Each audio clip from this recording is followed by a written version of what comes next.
ആയിഷ റളിയല്ലാഹു അൻഹയുടെ അടുത്തുകൂടി ഒരു യാചകൻ കടന്നു പോയപ്പോൾ അവർ അയാൾക്കൊരു കഷ്ണം റൊട്ടി കൊടുത്തു.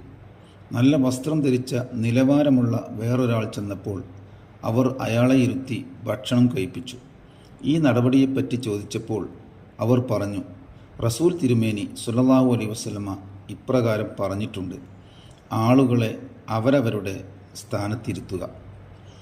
ഈ സംഭവം നമ്മെ ബോധ്യപ്പെടുത്തുന്നത് യാചകൻ ചെറിയ സംഖ്യ കൊണ്ടോ അല്പം ഭക്ഷണം കൊണ്ടോ തൃപ്തിപ്പെടുന്നവനാണ്. കാരണം അത് അയാളുടെ തൊഴിലാണ്. എന്നാൽ മാന്യനായ ഒരു വ്യക്തി വരുമ്പോൾ അയാളെ ആ വിധം കൈകാര്യം ചെയ്യുന്നത് അയാളെ അപമാനിക്കുന്നതിന് തുല്യമാണ്. അതുകൊണ്ട് അയാളെ ഒരതിഥിയായി കണക്കാക്കുകയും ഒരു അതിഥിക്ക് നൽകുന്ന ആദരവും ബഹുമാനവും അദ്ദേഹത്തിന് നൽകുകയും വേണം.